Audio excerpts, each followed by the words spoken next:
Bienvenue à ce programme La Minute de l'économie dont voici les principales articulations. Coopération Chine-Cameroun, de nouveaux accords dans 3 secteurs viennent d'être signés pour un montant de 93 milliards et demi de francs CFA. C'est le fruit de la visite du Premier ministre camerounais Philemon Yang en Chine. Économie verte au profit du développement durable. Il s'agit d'un salon d'exposition de l'économie verte à Los Angeles, aux États-Unis. Ça se passe au Green Festival. Voilà, madame, monsieur, pour les titres de votre programme. Bienvenue à tous. Le panorama de l'actualité économique, madame, monsieur, une fois de plus, bienvenue à ce programme économique coopération sino-camerounaise, de nouveaux accords dans 3 secteurs. C'est à la suite de la visite de 100 jours du Premier ministre camerounais en Chine à l'invitation de son homologue au cours de la réunion de travail qui a regroupé la délégation camerounaise conduite par le Premier ministre et les hôtes chinois. Jeudi 18 juin 2015, 2 accords cadres et un accord de coopération ont été signés. Les accords cadres ont été signés entre les 2 gouvernements et l'accord de coopération paraphé par 2 établissements bancaires.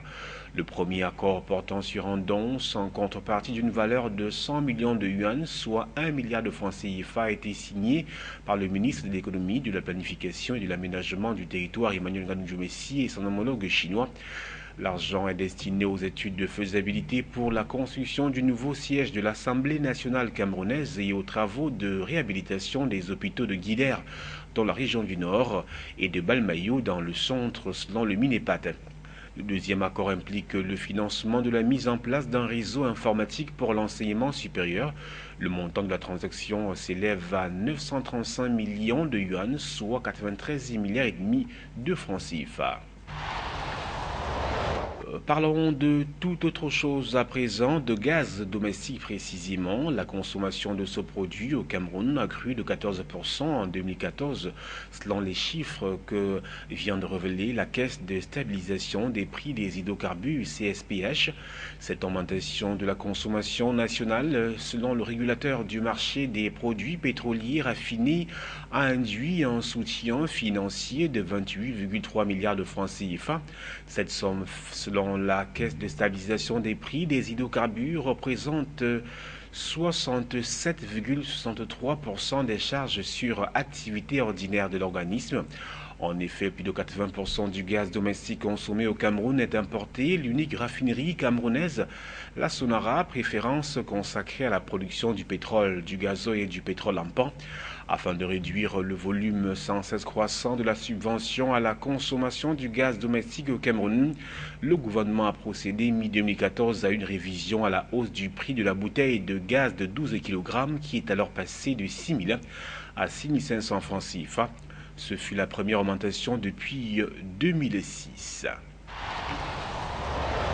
Exploitation minière à présent, le Cameroun a vendu 2141 carats de diamants bruts sur le marché international en 2013. D'après le dernier rapport du Comité national de suivi de l'initiative pour la transparence dans les industries extractives (ITI), publié mardi dernier, c'est la première fois que les exportations des diamants camerounais figurent dans ce rapport après son admission au processus de Kimberley en 2012. Le mécanisme international visant à contrôler le commerce du diamant afin d'éviter que les revenus issus de son exploitation financent les guerres dans le monde.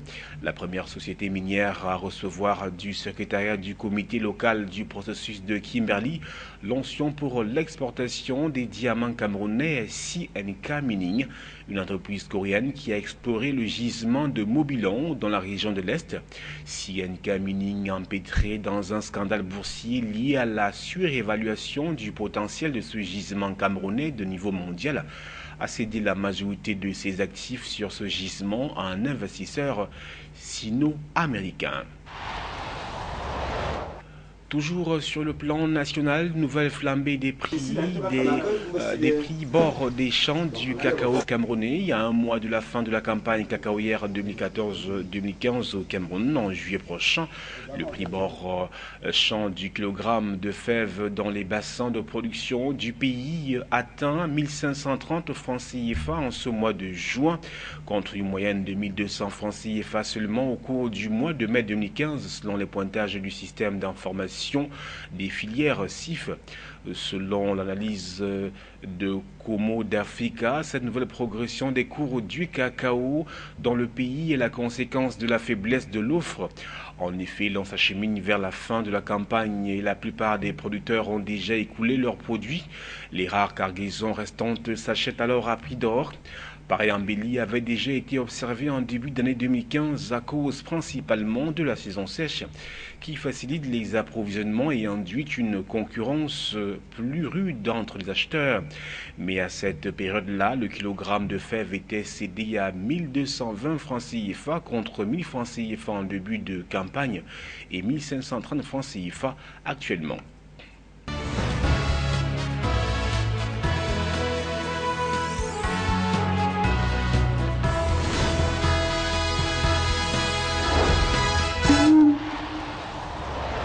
Au-delà des frontières camerounaises, à présent, l'actualité économique, on parle de l'économie verte au profit du développement durable. Il s'agit d'un salon d'exposition de l'économie verte à Los Angeles, aux États-Unis. Ça se passe précisément au Green Festival.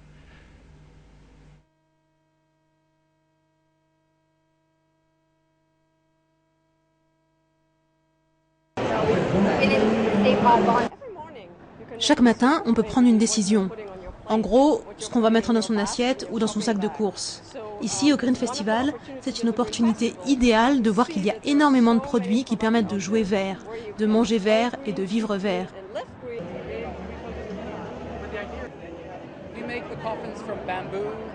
Nous fabriquons des cercueils en bambou, en saule et en algues. Ce sont des produits durables qui repoussent vite. L'industrie traditionnelle utilise plutôt du fer, du bronze, du cuivre, des métaux précieux et du bois dur. Mais si on coupe tous les arbres, il n'y en aura plus. Alors que le saule ou le bambou participent au développement durable parce qu'ils poussent très vite. Retour à présent sur le continent africain pour parler du plus grand barrage. Eh bien, il se trouve en Éthiopie. Il est en construction. Il est doté d'une capacité d'environ 6000 MW.